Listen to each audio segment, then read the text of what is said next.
Okay, welcome to the Drew and Me podcast. I'm joined today by local Philly comedian and teacher, Dan Getz. Dan, Hey, thank you for being on the show. absolutely, yeah.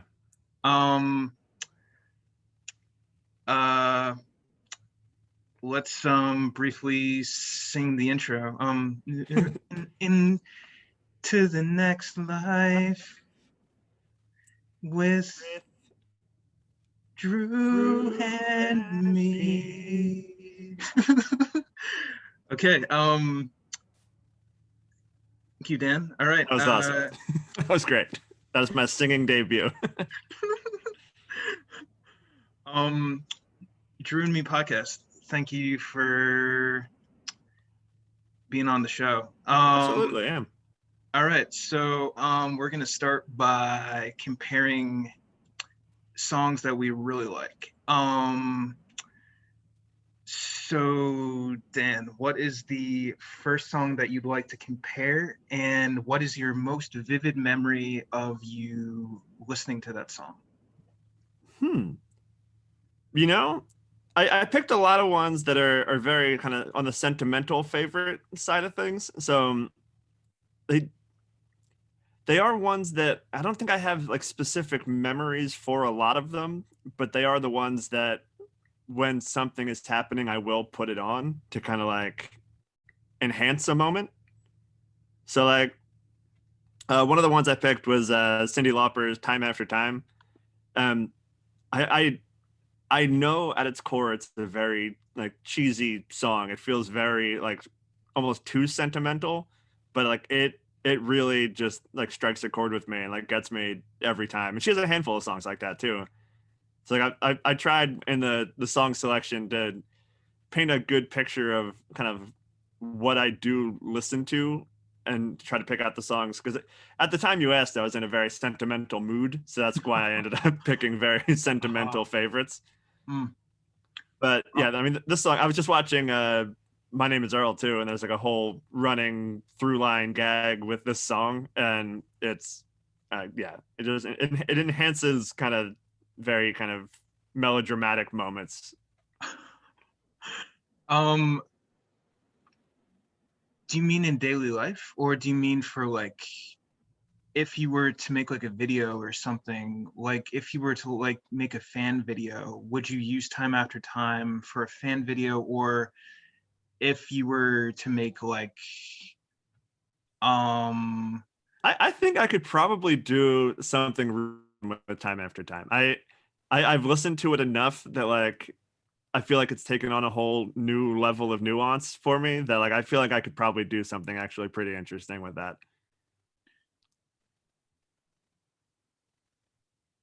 that's really cool, dude. Uh what are the specific like qualities to the song that you really like? Would it be like Cyndi Lauper's tone? Would it be the verses? Is it the choruses? Um, is it how the song's constructed? I there's something about her tone that Mm. just really works for me. And like I'm not great at describing music as you'll find out, but like there is just something about the way she kind of flows through it where it's still very smooth and like a fully realized thing that she's doing, but it also feels kind of stuck at times, and I think that fits so well with the sentiment of the song that yeah, it it's one of those things where like I've heard countless other people sing this song and nobody touches it. Like she did it perfect from the jump. Um, I think she has a very unique voice. I think her voice has a lot of appeal. I think she can cross over into like a lot of different genres too, like uh pop and maybe like salsa dancing and like Yeah. stuff like that. Like there's like I think she has like a fair amount of range, and there's a depth to it that I really appreciate. Yeah, I think she kind of gets lumped into that like 80s pop thing because Girls Just Want to Have Fun is such a massive, successful song. But like Yeah. she has so much range and just kind of diverse hits that like you kind of forget about because they're not that kind of bouncy pop 80s hit, but like she has so many classics. Yeah. I'm not sure if you've seen the movie The Goonies, but I Yeah, think yeah, yeah. she does the theme for that, and it's really good. See, that's one of those. I'm not a fan of that movie. I don't like the Goonies all that much, but that song I will just put on from time to time. It works totally fine for me outside of the context of that movie. And like I it shouldn't. The song is about the movie, but like the song is just so good that like it separates itself. Yeah, that's a testament to the songwriters and to Cyndi Lauper for just like being able to like knock this song out of the park, and also for how the song's written. Honestly, when good writing, good singing, and good production come together, you get something really, really good. And no, yeah, I agree. That song resonates really well, and I could see like hanging out at the beach and like having a radio and having that song like play on the radio, just Yeah, kind of chilling at the beach. yeah, I really do like that song. And then there was the Bob's Burgers kind of Goonies parody episode, and she sang a parody of her own song as the closing credits of the Bob's Burgers episode. I really appreciated that too. She seems um down for fun things. yeah, that's really cool. And I've seen her in like commercials recently, so she's like still working, which is great. Yeah, Like I'm honestly like super impressed. yeah, yeah. I mean, she's one of those I think underappreciated, just kind of all time great talents. Yeah. Um yeah, like yeah, that's a really good song choice, and Cyndi Lauper is like extremely talented. What would um so for a number 2 song, what would that be? I was just gonna kind of go up from the bottom of this list here, but I'm gonna jump to another one. Uh, ELO Electric Light Orchestra's "Mr. Blue Sky." It it's on a short list of perfect songs. Like that there is not a wasted second in that song, and there is so much happening. Like the radio intro, and then kind of the rise into the chorus. Every part of it is so perfectly placed, and like it'd be weird to hear it without like the extra little bits that are in there. Like it adds such a life to this song.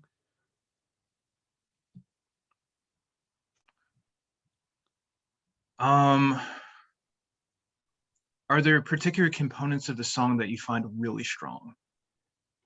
It it is just so bouncy that like it Yeah. it does its job so well that when I walk out and it's a sunny day, this song is just the first thing that comes to mind, whether it's on or not, or whether I've heard it recently or not. Like it is the song that is a sunny summer day. Um Now, yeah, I know you're a teacher. Mhm. Um, would you consider playing that for your students in the classroom? I absolutely would. I because it nothing Mm, there's nothing bad about it. Like it is just such a positive, like wake up and greet the day, be excited about the things you get to do. Like right. and it is kind of like especially like when I was working with younger kids too, like it is that kind of it feels like it could be from a kid's TV show. Yeah. one of my favorite sequences from the movie Megamind Oh, sure, yeah. is where they use Mr. Blue Sky in the training sequence with the Will Ferrell character and the Jonah Hill character. Jonah Hill character's name is Hal slash Titan. Will Ferrell character is the titular character Megamind. And I I think the song's used very well in the training sequence. And I remember reading somewhere that, and I couldn't kind of state I couldn't cite the source or whatever, but that this was like in some survey decided to be the happiest song of all time. um And I buy it. I am all for that. I don't think I could think of one that would beat it. Like the song is just pure happiness. that's weird because like the first time I heard it, I actually had like the opposite reaction. Like Really? it didn't quite work for me, and I had like a melancholy. But uh I kind of um get that though. Like if I listen to it right now today on like a crazy weird overcast day, I would definitely have some sort of like longing of like now is not the time for this feeling. mm, um yeah, no, that's a really good point. Like sometimes it doesn't matter like the right time and place because like there is a time and place for everything. But um like um for me it was like understanding the song and maybe like giving it like a really good chance because it didn't necessarily work the first time I heard it, but the Yeah. second and third listen it worked a lot more. And like Electric Light Orchestra, like their songs are usually pretty complex. And Yeah. Yeah, uh underrated on that aspect of it too. I feel like because they write such kind of succinct pop songs that people don't give them credit for really how elaborate those songs are. yeah, and extremely well produced. Oh Like yeah, yeah. Jeff Lynne is an insanely talented person. yeah. Um uh if they still tour, I would love to see them. Do you They know if they still tour? they just did one pre-pandemic that I regret now not going to because who knows if they're going to do another one. But it seemed like there's variations of ELO. There's like members of ELO or one thing, and then there's like Jeff Lynne and ELO, and like I'm not sure what distinction means what or kind of how it all shakes out, but like there's different versions, and the Jeff Lynne one just started touring again last year, and it seemed like that was a thing that was going to continue, but now because of pandemic stuff, I'm not sure. Yeah. Honestly, one of my favorite songs is like I think it's called Strangers on a Crowded Street. It's one Oh, of their sure, yeah. newer ones, and I really like it like a lot. Like it really works for me. Uh Yeah, they like have one called Laredo Tornado that is I honestly I couldn't tell you what it is about it, but it just like hits all the right buttons for me. Like it just works and like it feels goofy and like I think that is something I like about them actually. Just kind of hitting on that. Like they are silly and weird, but also they have like an emotional resonance that like they're not scared to do all of it. yeah. Um Hang on one second. I'm actually gonna just I'm gonna I'm gonna jot that down. Okay.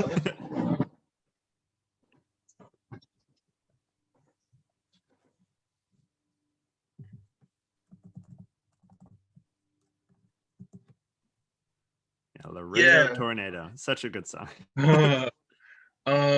Yeah, like honestly, like with like the lightness and the goofiness and like the bounciness, I totally do get that a lot.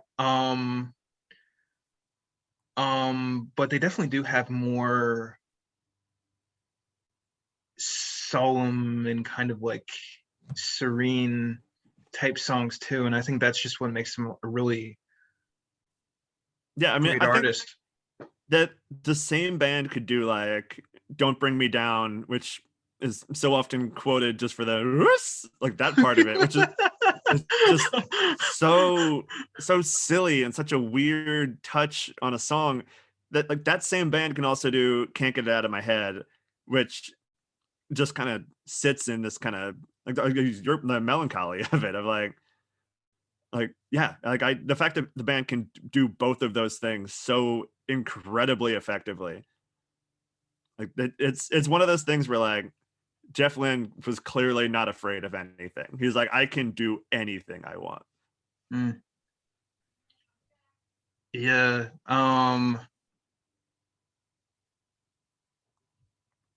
That's awesome. Uh, we definitely need more of those today. And Yeah, I not a think, lot of like fearless kind of taking a chance.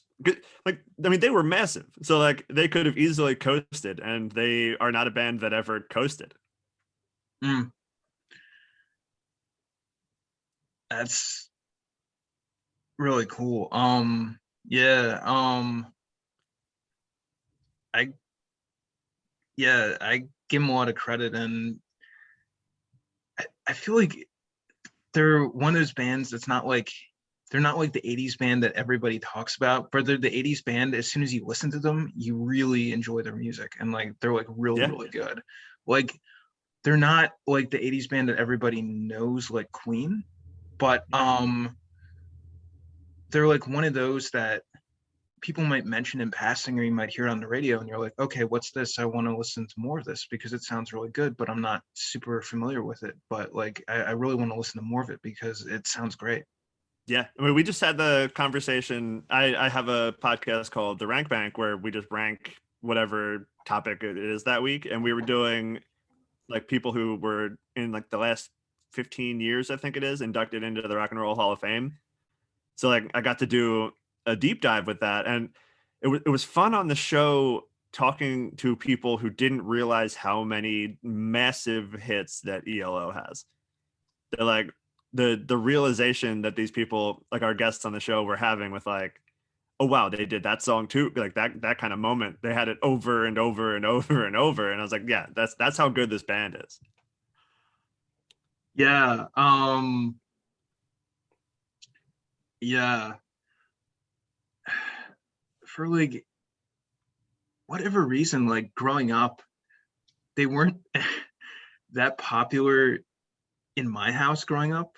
Like I know that my mom really liked them. Like she said, like when she was in nursing school, when she was like studying nursing, she'd like put on like an ELO record and listen to like Strange Magic and just like That song. Have you ever chill. seen the movie Strange Magic? No, no, I It's haven't seen that. awful. It is my least favorite movie that I've ever seen.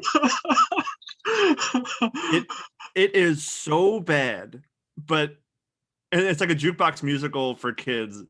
And I was nervous like halfway through that it was going to be like it hit a point where it would like ruin that song for me. And like thank God it didn't. Because like they use it in that movie and it's awful. It's just terrible. But then like I left and I put on the actual song and I was like, okay, cool, cool. Like it cleansed my palate of that awful movie. um what sounds like then is you need to give that movie another watch. I, I've tried that movie. It maintains. It is so bad. That is despite what people say about the Star Wars prequels, that is George Lucas's worst movie. Yeah, you know, I think Howard the Duck gets a really bad rap because it's actually really good. Yeah, it's got enough entertaining in it. Like it's not a like a good movie in the sense of like how you would like in like heavy quotes a good movie, but like it's pure entertainment. It's good. Yeah. Yeah, and I think it would do really well nowadays with offbeat humor and like Rick and Morty and Schitt's Creek and just like how big offbeat humor is now. I Yeah. feel like Howard the Duck, not necessarily like re-release it theatrical, but on streaming, I think it could do pretty well on streaming services with like where people's like sense of humor and sensibilities. I think it was ahead of its time. Yeah. I'm surprised that there hasn't been a Howard the Duck MCU movie after it showed up in Guardians of the Galaxy. I'm like, okay, cool. So we're going this way. But yeah, it hasn't happened yet. They could do that. It's in there. He's in the universe now. It's just a matter of do they want to do something with it? That's totally cool. Yeah. Um, um,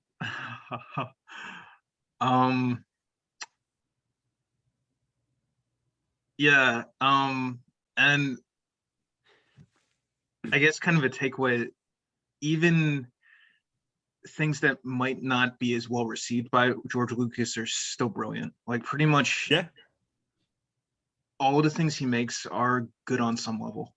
Yeah, I I think that's why I rate Strange Magic so low, is because normally you get something out of the movie and I got nothing out of that movie. Like it was bad and I got nothing out of it. There, there wasn't even a good like because it was all jukebox musical stuff and there wasn't even a good version of a song I liked. Like there wasn't even something like that I could take from it. I got nothing out of it.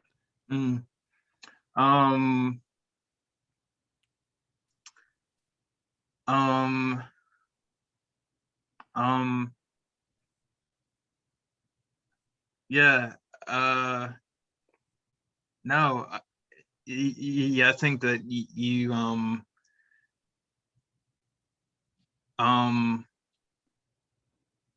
yeah, it definitely sounds like it's worth, um, seeing again. Okay. I might have to. Um, I'll use that to transition to the next song. cool, cool, cool, A cool. movie that I did love and would watch again was One Night in Miami, the fictionalized telling of it's Muhammad Ali, Sam Cooke, Jim Brown, and Malcolm X meeting after I guess Cassius Clay at the time after he wins the heavyweight title for the first time, and it's the four of them in a hotel room. And the song I picked is "A Change Is Gonna Come," which one of the greatest songs ever written. Like hands down, the way he is able to tie like kind of world history and kind of whittle it down into this very small moment of the civil rights movement and use a small moment to kind of blow it up for everybody to see and understand that like something bad is happening here, and he did it in such a poetic and beautiful way. And like this song is perfect. And at the end of One Night in Miami, uh, is Leslie Odom Jr. playing Sam Cooke does just a stunning version of this song, and like it's one of those where like I'm a massive Sam Cooke fan. I read Dream Boogie and it just got me even more invested into the life of Sam Cooke. And then this movie comes along and like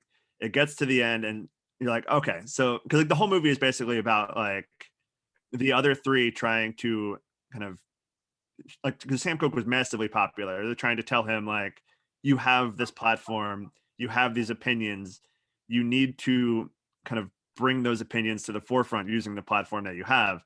And the change is going to come is him doing that. It's him like bringing his civil rights mind to the music instead of having the music be what like kind of propels him. He was doing only pop songs basically.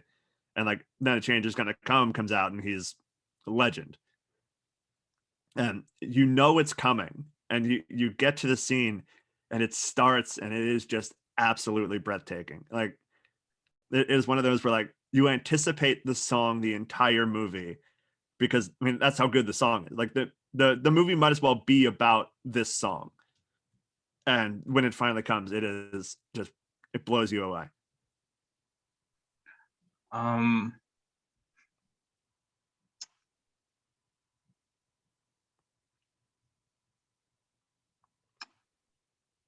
yeah. I also saw One Night in Miami, and the Leslie Odom Jr. performance and him like performing the Sam Cooke songs is like so good, and it was an excellent casting choice. I feel like Regina King, I Yeah, think she she made it. yeah she directed it. Yeah, Leslie Odom Jr. was the perfect choice, given good direction. His scenes pop really well. I think it works super well. Just like um uh and there hasn't been a ton of stuff with Sam Cooke cinematically, which is a shame because like I totally agree. Like he was a really great artist, and just like the more I listen to his stuff, the more I do like it. yeah, So like there's a special about like Who Killed Sam Cooke on Netflix, but that's really dark. And yeah. That, oh my gosh, the kind of potential mob hit, all that kind of stuff. Oh my gosh, it definitely yeah, feels like there's more going on than was reported by kind of police and courts, and yeah, um, like I love that that's out there, but I feel like One Night in Miami kids could watch. Like I'm not sure if yeah. kids should watch like who, No, you no, I know. wouldn't. I wouldn't recommend that. And that's a hard one to watch because like I knew enough about it, but it still kind of filled in a couple blanks for me that like were very eye opening for like the kind of world at the time. And like take out like the kind of the racial reasons and all that kind of stuff, just the control over people's lives that kind of the music industry, and I mean the mob at that point too, that they were able to exact on people is just mind blowing. Like to have such immense power and to do it so kind of like a wink and a nod quietly is very scary. Um, yeah, a different era, and it was easier to cover things up in that Yeah, era. But now it's impossible to hide. Like it's absolutely impossible to hide now. yeah, that's Um, true. which I think it's good that we can get to the bottom of certain things, or because we just have more information now. So, just like more information is like a really good thing. But yeah, no, yeah,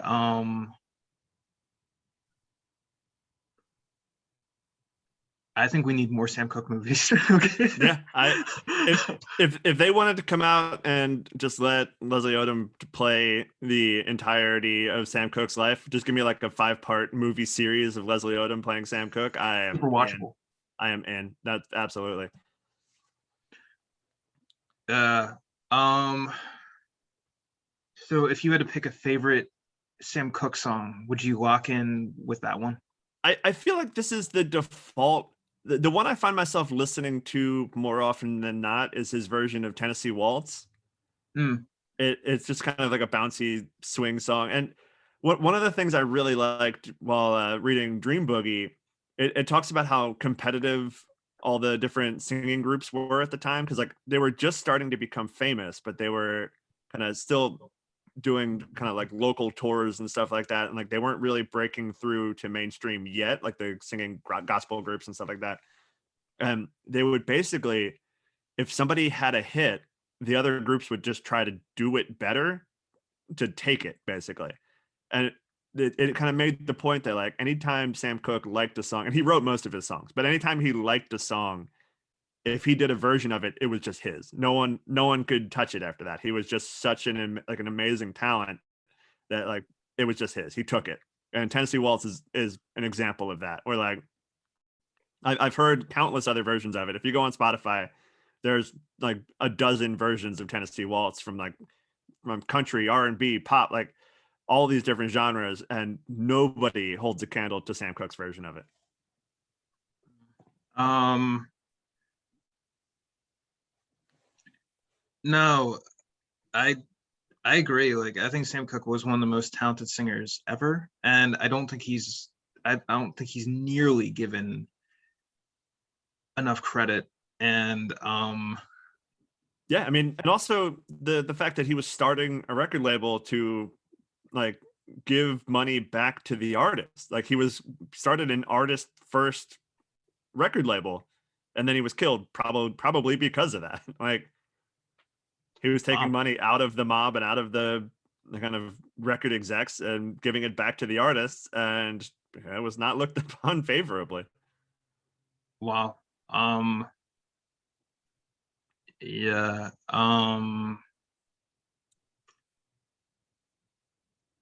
Yeah. I honestly like all that stuff is like pretty beyond me. Like, yeah, I don't actually understand how like that type of world does work. But See, I have a record label. I've put out 2 comedy albums. I don't know how it works either. oh, what are your comedy albums? We put out Watch This by Michael Brooks, and we put out A Temporary Summit by Che Guerrero. You can find both of them anywhere you listen to anything.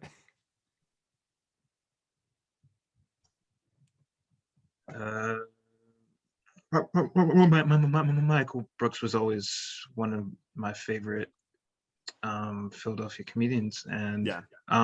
that's awesome that like he was electric on stage. Like Yeah. it came so easy to him. Like he was such a natural, Yeah. such a natural.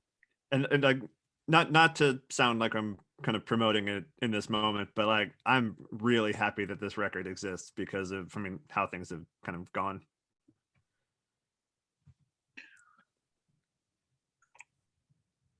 Yeah. On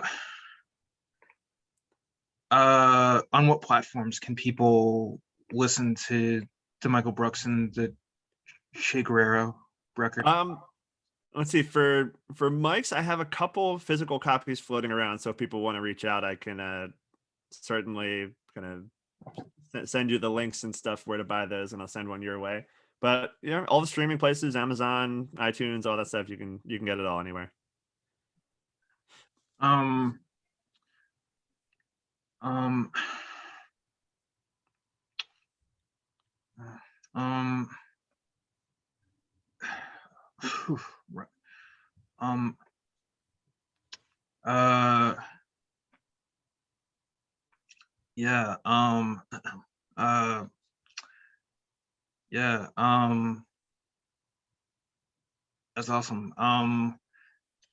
Personally, confession, I honestly don't listen to a lot of comedy albums, but uh, um, Michael Brooks and Sean J. Jackson are definitely like two comedians I would listen to their comedy albums. Like, um, they're just like such talented stand-up comedians. Yeah, the Watch This Mike's album really captures how good he was. Yeah.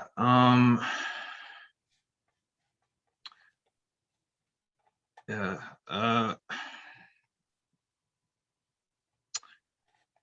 Are there any like are there any charities to Mike that we can do to help promoting? I'm not sure what's still active. There were some kind of going around at the time when he passed, but there was just a lot of donations to kind of his wife and kid. There was all that kind of stuff. So like I'm sure if anybody's interested, those are still out there. You just kind of search his name, you can probably find him. Yeah. Um, that is really cool. The um, that's awesome. For those listening, Michael Brooks was a local Philly comedian who did sadly pass away. I think almost 2 years ago now. Just Um, about, yeah. and very underrated. I think he was on the John DeBella show on MGK. Yeah, he was there a couple times, yeah. He was on there promoting the album recording the last time he was on there, I believe. That's awesome. Yeah. Yeah, like just like really funny. Just an amazing individual and also like really a tender human being. Yeah. He was always really supportive of me and my comedy, just like super supportive. Yeah, and a lot of people And have that story. He was just that for a lot of people. and I honestly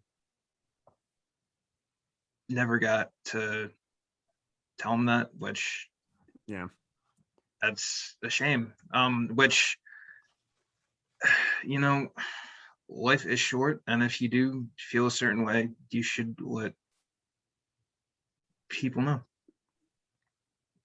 Yeah. That's an okay enough transition to one of my other songs. Okay. The song Atoms by Nana Grizzle is kind of it hits all of those buttons for me. We're like, it is kind of sad to think about, but not in like a sad way. Like it's one of those where like it's okay to be sad kind of ways. And like this is the song that if I were to ever get a tattoo, and I probably will, the odds are good, I will eventually do it. But because of this song, I will probably eventually get a cloud tattooed on my on me somewhere. Like it makes such a kind of a poetic understanding of like kind of life and all that through just thinking about clouds and thinking about atoms and like it's called atoms because it the one part is talking about how like everything you're going through, the atoms in your body have probably done it before as part of another being, and when you're gone they'll do it again as part of another being. And it's just like your life is short but life is long, like that kind of thing. And with clouds it kind of does the same thing of like the clouds you're looking at were just formed and probably by the end of the day they will be gone, so like you get to appreciate it now.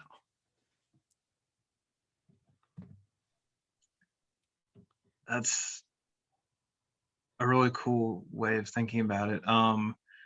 For me, I rarely listen to lyrics, so that's awesome that the lyrics.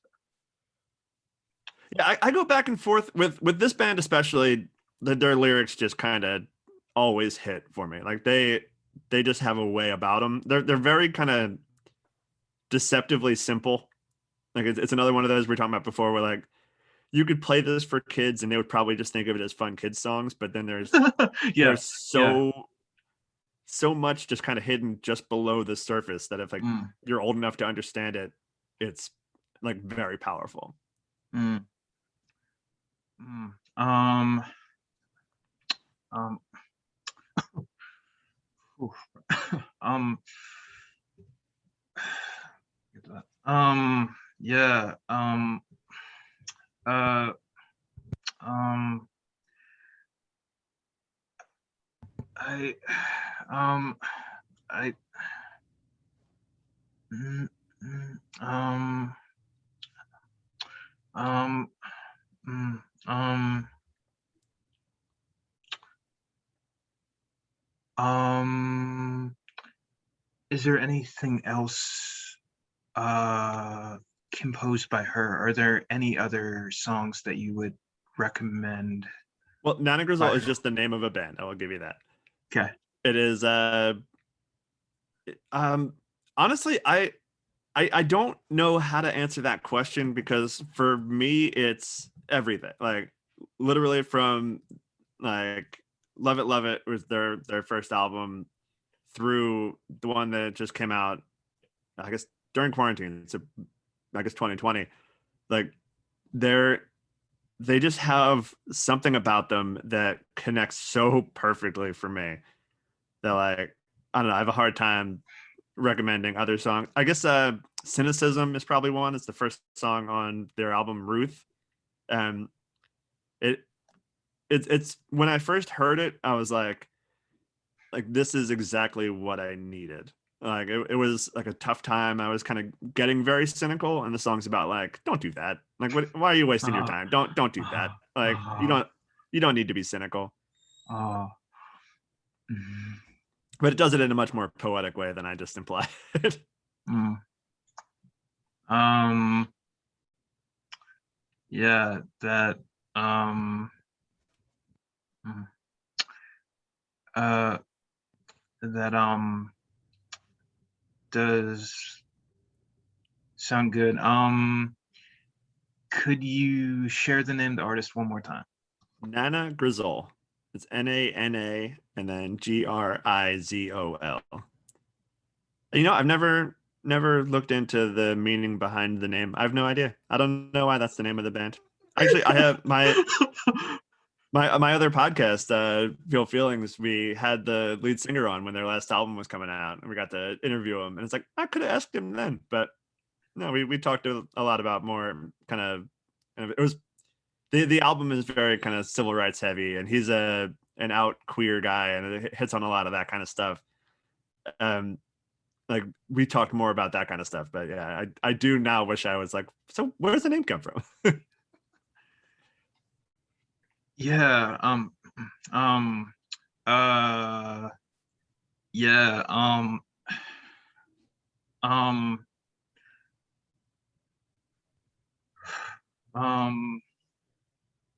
uh, that is like really interesting, and it sounds very singular. Like there aren't a lot of bands that have that name. Yeah, and like they are a very singular band. Like they have elements of a lot of stuff. Like they have like the horn section made up of some of the people from like Neutral Milk Hotel, and like the lead singer was the drummer in a band called Defiance Ohio, and like, a lot of those bands were bands I was listening to before, and they all kind of pointed me in this direction. And then once I ended up here, it's like I don't know how to work my way back out from it. Like everything kind of leads to them, but they don't really lead anywhere else. Like they're a great dead end. Like I'm happy to be stuck here. Mm, um, that's a really interesting way to. That's a really interesting way to think about it. Um, um, uh, um, um, uh, yeah. Have you seen Neutral Milk Hotel live? No, no, I haven't. I would like to. I don't know if he tours anymore. Jeff Magnum. I don't Mangum. I don't know if he tours anymore. But I've seen Nana Grizzle 3 times. I think that's the closest I've come to Yeah. kind of any association with them. Um, that's really cool. Yeah.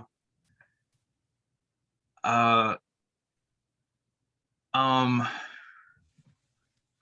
I haven't heard a ton of Neutral Milk Hotel. Yeah, I know like some of the bigger hits, but they're definitely a band that they're another one of those that they improve every time you listen to them. Yeah, Every yeah. time you put There's them on. a lot of weird nuance in that if you want to go find it. Yeah. Yeah. Um, Uh, um, yeah. And the lead singer's voice, like his voice is just so good too. Like he's Yeah, a and really talented singer. so unique. I think that's the thing. I mean, aside from Sam Cooke and the one I haven't listed off here yet, but like aside from those two, I think that is the thing that draws me in more is like a unique voice. Like it doesn't have to be a great voice. It has like we're actually talking about that on one of my shows. Where like yeah, Adele's really good, but like that big booming voice kind of like and like hers is unique, but like that kind of voice feels like one of those things that like okay, great. Okay. I get it, you're good. But like I need something weird for me to really clue into it. Um, do you listen to Zola Jesus at all? No, I don't know that one. I'm gonna write that down. Um, Zola Jesus also has like a really big sound, but her stuff is a little weird. So, Nice. um, uh, especially on like hot days, like she's an artist I could put on and just like get into it and just like completely get like swept away, just get completely like engrossed in the song because like her vocal ability is so amazing and she has such a good range. Um, Yeah. That's kind of and how I feel about like Brittany Howard and like Alabama mm, Shake songs and like her own solo stuff. Where like mm, her voice is massive and very like steady and powerful and strong, but like it's not something you could hear other people doing. Like you could describe other voices as like powerful, but like there's something about hers that is different and very specific to her. mm. No, and I agree. I think that's what makes them special. I think that's what kind of separates them from the pack, and I think that's why they deserve a larger following. I think Alabama Shakes is really talented. I think they definitely deserve a larger following. I think Zola Yeah. Jesus deserves a larger following too. It's just so hard to promote bands. Yeah. Like, I don't know how anybody does it. like, just get on as many socials and Yeah. platforms as possible. That As really many is it. socials and platforms. Um, and then a song might catch fire, might get picked up, get used in media, get used in TV, get used in a movie. God, that'd be a dream. I want to write a song now just to have it used in a movie. Maybe I'll make a movie and write a song to be used in that movie. That'd be fun.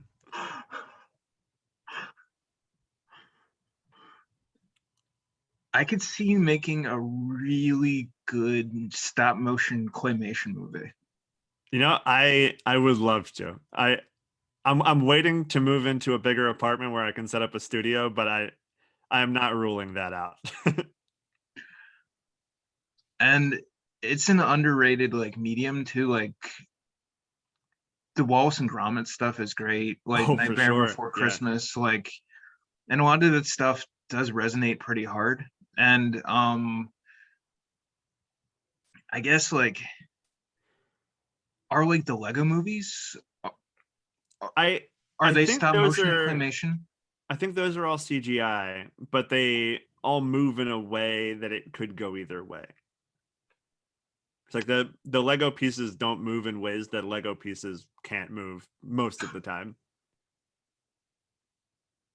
Okay. Yeah, I actually never put that together, but it does kind of have a stop motion kind of feel to it. And I guess that's credit to Warner Brothers and the director and the producers and the animators for just I mean, that's the Lord and Miller touch of like anything Lord and Miller is, especially animation, is so like next level. Like even with like Cloudy with a Chance of Meatballs, where like it just seems like another like kind of whatever, everything's so round and shiny, but then like they really make it work in a unique way.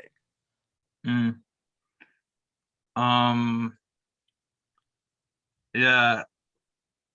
Um that is a movie I actually haven't seen, but I read the book. Oh yeah, me That too. um I guess their biggest one to talk about them in animation and not mention it would be Into the Spider-Verse. mm, Like they won an Oscar for Into the Spider-Verse. So like that one, and like they did so many interesting things on like the animation front where like the characters that were from older things were animated in an older way. So like you had Miles Morales and he was animated in like the most modern way, but then the older characters were animated in like a slower, kind of more meticulous way. And then like going back to the noir one was even older and kind of a slower animation. So like it was all these different styles were all put together in one scene at the same time. Like it was, I don't know, magic. It must be magic. I have no idea. I do cartoons. I make cartoons. I have no idea what they did. oh, what cartoons do you make? I haven't done any in a while, which is kind of a bummer. I need to get back to it. But I just like any sketch I wrote or anything, I would just kind of draw it up and turn it into a cartoon. Usually voice it all myself. Mm, I had a whole series called What If, and it was you pick a famous person and pick an inanimate object or something and turn that famous person into that inanimate object. Like that was the whole. I had a 50 episode giant world built around this very, very dumb idea.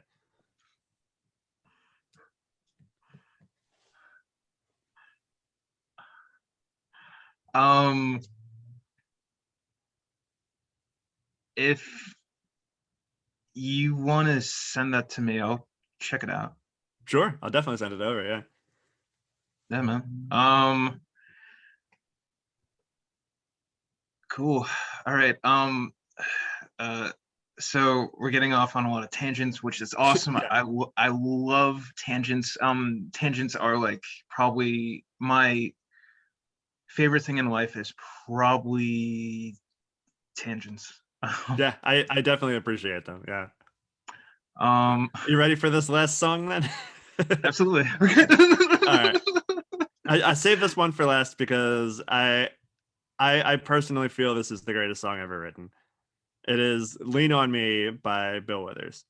Mm, He's also on that kind of rank bank episode where we did Rock and Roll Hall of Fame people. He's the only person on my list of whatever 10 top 10 people we did that beat ELO.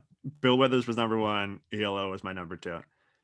I think Bill Withers has the coolest voice, the coolest story. Like he was like a toilet repairman or something like that, and they were like, just go into the studio with Booker T, and like Booker T of all people, like was like, yeah, we got you, and put out his first album, and it was just off to the races. He was like in his 30s, and he started playing music, like, and then he had enough hits, and he retired. He just stopped. He was like, no, I did it. I'm good. Like he treated music like it was any other job, and he had like an immense amount of success, like hit after hit after hit. And then he was like, no, I'm good. I did it. I'm done working. And he retired. And I thought that was such a cool thing. I mean, he just died this past year, and it had been 50, 60 years since he did anything. Like he like kind of did like small things here and there, but like before that, since he put out an album, and like he just people would ask him. It wasn't because people weren't asking. And he just like, no, I'm done. Like I did it. I'm living my life now. I'm doing the rest of things. um,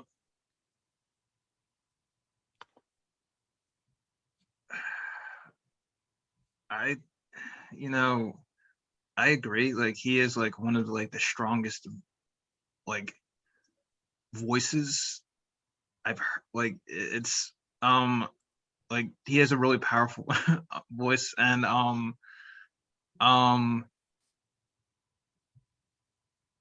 yeah, like I feel like he could have kept recording music. Yeah, and like it from the handful of people that he did like a song with here and there, it doesn't sound like he had any sort of drop off in his like songwriting writing ability and his voice. Like he was just done. He's like, I retired. Like retirement means I retired. I'm done. Mm, But like he came out of the gate with Ain't No Sunshine basically, and like mm, another one of those just all timers. And I remember watching I think it was probably early 1972. He did some TV talk show you can find on YouTube. Um, they were talking to him about like, oh, what do you have coming next? And the album Still Built hadn't come out yet. You can tell he knows he has something really special coming.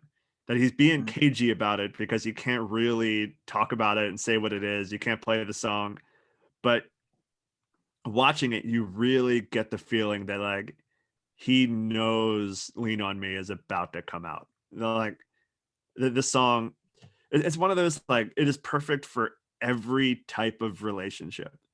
Because you think of like most most kind of love songs are specifically romantic love songs, and this song could be, but it also might be the like kind of best platonic anthem of all time.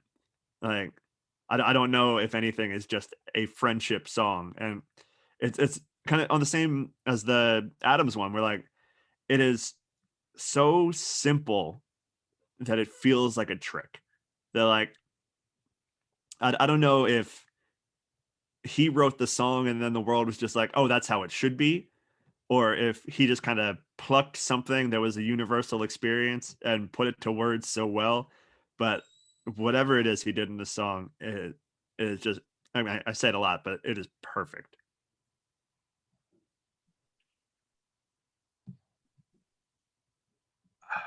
Yeah, I think it should get played on the radio more. Like, Yeah. I mean, um, it there are so many, like it's perfect for so many stations too, where like it is just one of those songs that like, I think about like Here Comes the Sun, where like you could hear Here Comes the Sun on almost literally every station in Philadelphia. And like Lean on Me is the same thing. yeah, mm,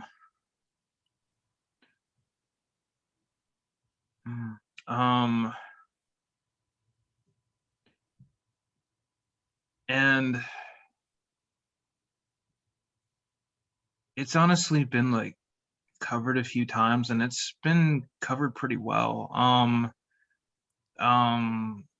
because it's so good, but of course you have to go back to the original. Like the original is just like, mm, Yeah. it really is one of those like quintessential songs. Like it definitely is one of those songs. If I hear it on the radio, I'm not gonna switch the station. I'm gonna keep it on.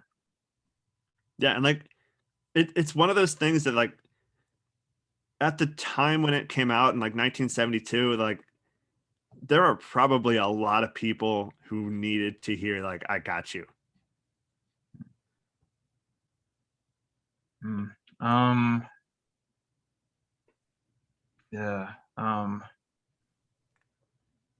And like it it's also I think it stands up super well now because in an era where like toxic masculinity and just masculinity in general is be kind of the idea of what it is supposed to be, because I mean personally I don't think it's supposed to be anything, it's whatever you want it to be, but like in an era where that stuff is finally being called out, this song is like telling people like swallow your pride, like get over yourself, you're going through something, let someone help. Like it's great, it's a great Mm. message.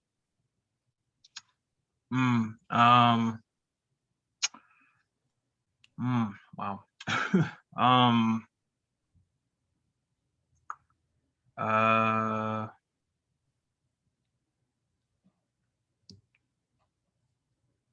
Yeah. Probably my first exposure to it was seeing it in the Simpsons episode "Radioactive Man." Oh yeah, yeah. They put at the end of the episode, and it was like a That perfect. It was just like a it is perfect choice. so funny. The I'm gonna go back to Hollywood where people are nice to me. Oh my god, it is so funny because it is, you would never think of this song as like the anthem of how Hollywood treats people. And to do that is such a perfectly ironic joke and perfectly sarcastic joke. That yeah, that is yeah, that's such a good moment in that show. Yeah. Yeah. Uh, it's interesting, right? Um, yeah. And it's also a really good statement that once you become like a film producer or director, you do get some leeway, and you can like Yeah, true. continue to produce or direct. But if you're a writer, it's very hard. Like Yeah, if you're just a writer, it's contract. You get contracted for a specific movie, you might not get brought on for the sequel. You get contracted for a specific TV show, you might not get brought on for the spinoff. You might not get picked up for season two. So, but being a producer, it seems like you do have more stability. You do have more job security. And yeah. I feel I like, mean, directors definitely have a way of like failing up. We're like, excuse me. The I guess the example isn't the best example because House of Wax is a movie I do really like, the 2000 whatever one. mm, I really like that movie. It's kind of campy, but it holds up in a fun way. But the guy who directed that, which was a flop, it did terribly, is now directing the Jungle Cruise movie that's coming out this year. He went from like in the course like just probably 15 years or so or whatever it is, around 15 years, he went from a poorly received horror remake to what's probably going to be a massive movie starring The Rock. Like you can fail up if you just stay around. yeah. A big example is Josh Trank, who, if we're talking about directors, he directed the Fantastic Four remake, and it was not that well received. And I think he did get blacklisted from the industry for a while, but then after a few years, he came back and he's still working on projects. Like, I'm not sure if he got blacklisted, but it didn't look good. But he was able to come back, and he's doing great, and he's working on great stuff, and he's still being able to make movies. But that's a really good point you made earlier about if you're a director, you're under a lot of pressure. You have a lot of responsibility. And if you fail as a director, you might not get another shot. But Yeah. if you fail as a producer, it's just move on to the next project. Yeah, you probably already have a couple waiting. Like, Yeah. But director, it's such a bigger commitment, which is why more people should do what the Fairley brothers did or the Coen brothers, and they should co-direct. Like yeah, have brothers and the Duffer Brothers do Stranger Things, and I know Sean Levy is heavily involved, and he's a really talented director. Um, Having co-directors like great because there's just so much to coordinate.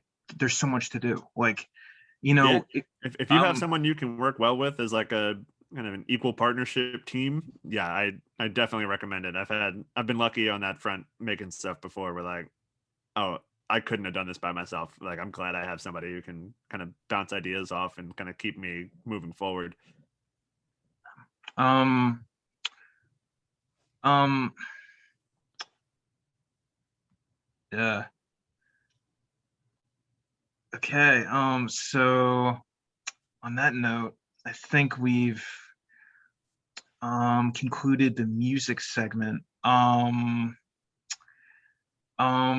Now we're gonna do a sketch segment, and then I think, you know, I think it's getting a little bit late. So, do you think the movie segment should be to be continued?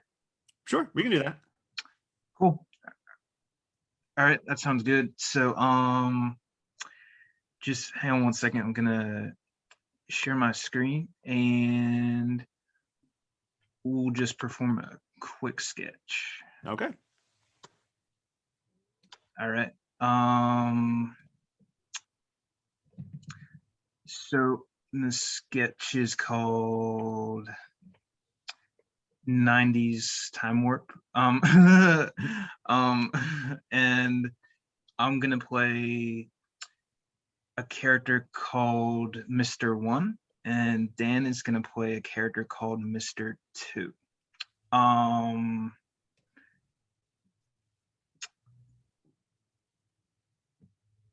um, this is the 90s. Welcome. You've got Kale. Very AOL. Thanks.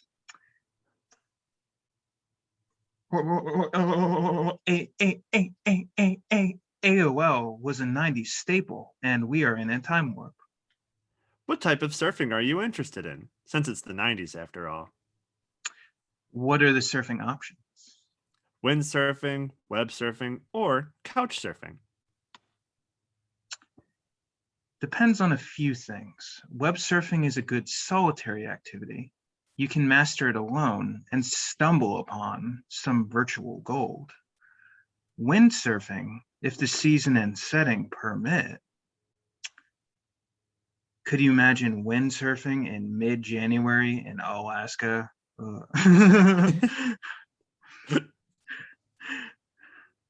And then there's couch surfing. Well, that depends when the lease is up. Indeed.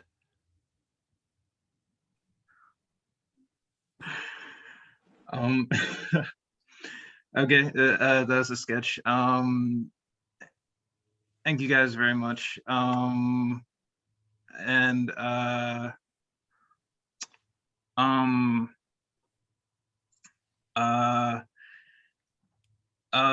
the segments actually ran a little bit longer than I thought they would. So we covered 5 songs we like, and we did a sketch. There's usually a movie segment, but we're gonna get to that in part 2. So this is gonna be a 2-parter, and me and Dan will discuss movies in part 2. So this concludes part 1. Thank you for watching Drew and me. Dan, thank you for being on the show. And Absolutely, yeah. And can you say the names of your podcasts one more time? I host one that comes out every Monday that is called Feel Feelings with Danny and George. And it's me and George Bruderman. And we have one emotion chosen for us at random by a giant fake novelty wheel. We discuss that emotion with our guest. And then also coming out on Mondays, but I think by the time this comes out, the season will be over. So there'll be 2 full seasons of episodes to listen to of the Rank Bank. And we started out ranking the sports team names, and then it just kind of went from there. The most recent one at this point that came out was we ranked all the letters of the alphabet. So like literally anything's on the table. So if anybody has any ideas for stuff to rank, we are literally taking all suggestions, because the weirder the better. That episode was great. Go listen to the alphabet episode with Kirk Griffiths. It's a great episode. And then I have the record label Wasted Robot that has 2 albums out, and all the podcasts are on the Wasted Robot network. We have 6 or 7 shows on there now. Oh yeah, and then Danny _Getz on Twitter and Instagram and Letterboxd, because I watch a ton of movies and rank them all there. So yeah, follow me all those places. That's awesome, Dan. Are you? I know you also do stand up. Do you have any shows coming up in Philly? I don't have any coming up. I just started kind of getting back out to it after COVID, so nothing really coming through yet. But yeah, on the horizon. All right. Very cool. Thank you for being on the show. Absolutely, this was great. Cool. All right. Have